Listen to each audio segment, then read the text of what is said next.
Before you start toilet training your little one, there is one thing that you have to get right. If you do not get this right, then you are going to make toilet training so much more harder than it needs to be.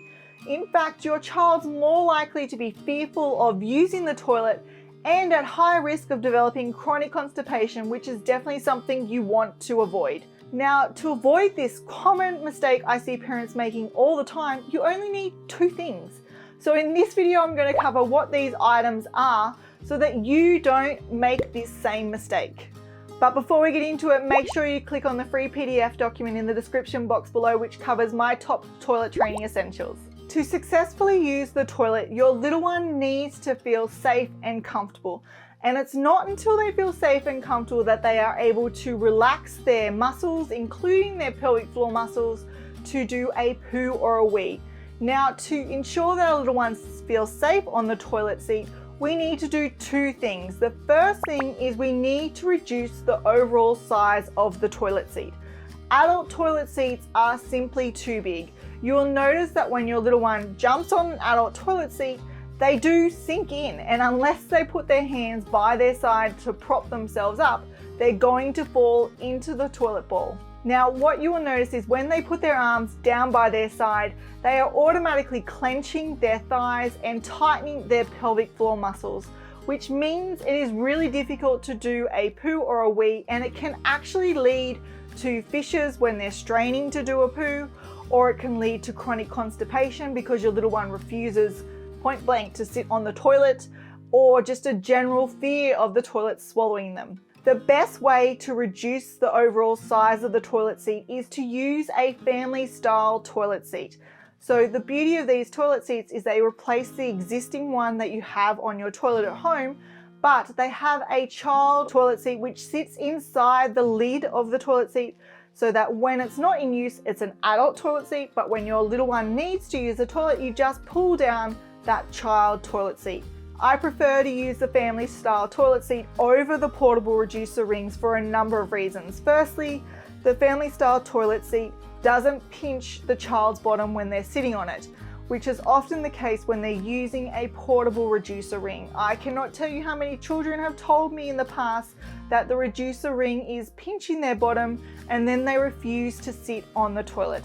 The second reason is that the family style toilet seat is really sturdy. It doesn't move around when they're getting onto the toilet seat or when they are sitting on the toilet seat. But when a child is using a portable reducer ring, it will actually tilt when they actually sit on the reducer ring for the first time, and then it moves around when it is on the toilet seat. And this gives the child the idea that the toilet seat isn't safe and they don't feel really sturdy on it. And as a result, they can't really relax their muscles enough to do a poo or a wee. The other reasons are I find the family style toilet seat really neat. So because the child toilet seat just rests inside the lid, you don't have to keep bringing the reducer ring on and off the floor, which really just gets irritating over time.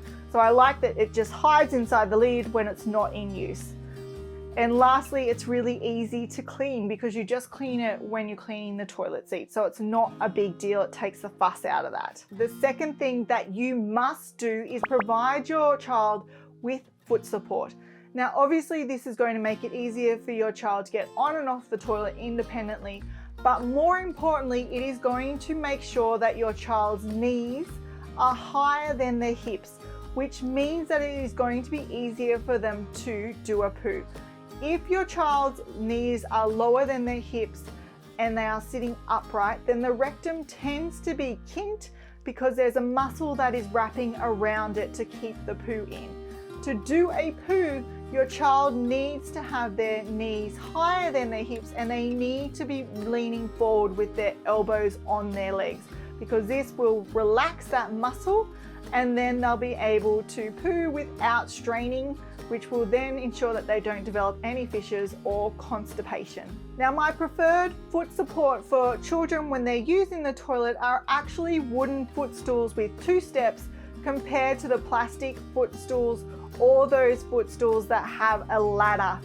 Generally, the wooden footstools are heavier, and as a result, they're less likely to tip over or wobble when your child is walking up the step to get onto the toilet seat, and when they turn around, they're less likely to wobble, so your child feels a lot safer doing that movement to then sit on the toilet.